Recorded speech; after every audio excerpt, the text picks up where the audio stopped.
So as you all know, YouTube, among many other sites, is now demanding your ID to verify your age on the platform. And this is all really because of something that happened in the UK called the Online Safety Act. This is a law that has already been passed in the UK, and it's also being presented in the United States Congress to basically be to protect the safety of children on the internet. The main thing that they're obviously enforcing is the whole age verification thing. Now, in terms of YouTube, they kind of just buckled and folded immediately. Even though there's not currently a law that is requiring age verification from websites in the United States, they folded. They immediately started asking for age verification. They're like, yeah, you don't have to give us your ID, but you're going to be losing a lot of the major features on the website, and a bunch of videos on the website are going to be completely hidden from you, and also you can't make any money.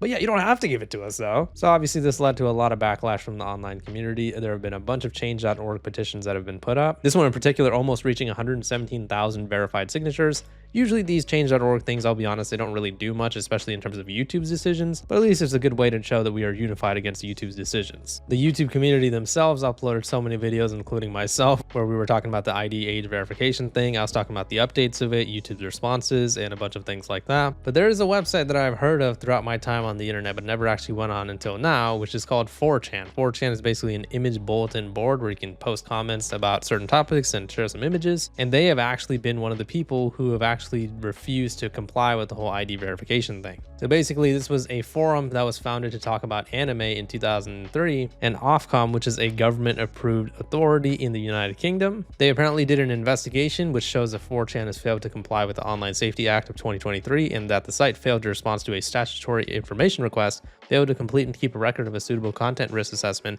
and failed to comply with safety duties regarding illegal content. So Ofcom is apparently going to try to fine 4chan £20,000. So because they didn't receive a response, Ofcom now intends to fine 4chan £20,000, followed by daily penalties. Burn & Storm, which is a law firm for companies, told Ofcom that 4chan is incorporated in Delaware and has no assets or operations in the UK, and that any attempt to impose or enforce penalties will be resisted in US federal court. They said American businesses do not surrender their First Amendment rights because a foreign bureaucrat sends them an email. Under settled principles of U.S. law, American courts will not enforce foreign penal files or censorship codes. If necessary, we will seek appropriate relief in United States federal court to confirm these principles. United States federal authorities have been briefed on this matter. That makes sense to me, because if this whole thing is happening in the UK, why are they trying to enforce it outside of the UK, like in the United States or other countries? They also noted that Sir Keir Starmer, which is the Prime Minister of the UK, was reportedly warned by the White House to stop targeting American firms of the UK censorship code, saying, despite these warnings, Ofcom continues its illegal campaign of harassment against American technology firms.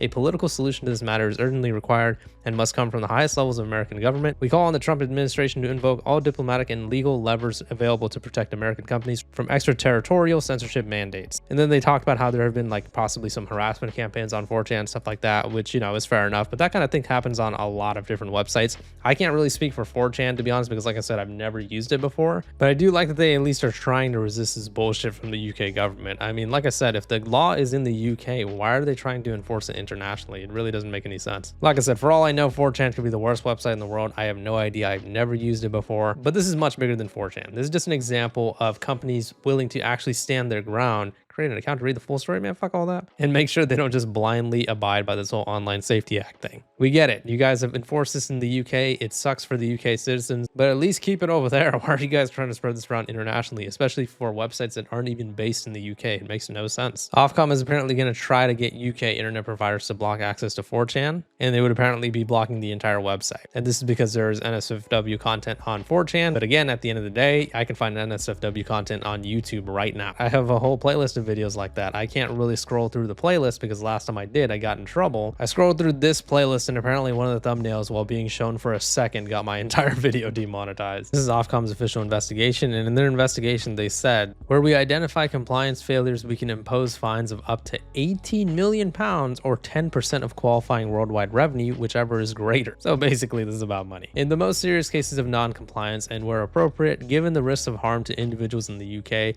we can seek a court order to require third parties to take action to disrupt the business of the provider. This may require third parties, such as providers of payment or advertising services or internet service providers, to withdraw services from or block access to a regulated service in the UK. So yeah, silver lining, I'm glad that some websites are showing resistance to this bullshit. I mean, at the end of the day, I do not want to be on the internet if every single website is going to start requiring ID. That is just stupid. It's a crazy slippery slope, and it kind of looks like that's the path we're headed to nowadays. But yeah, let me know what your guys' thoughts are on the situation in the comments. Please do me a favor and make sure that that you guys are subscribed with notifications on, man. I keep constantly getting comments from people saying that they're unsubscribed, and it does feel like the last few videos I've uploaded have been getting kind of suppressed. So if you guys could do me a favor, leave a like and a comment on this video to boost in the algorithm. And if there are any updates to this whole 4chan thing, I'll let you guys know. Please leave a like in the video if you enjoyed it and subscribe for more.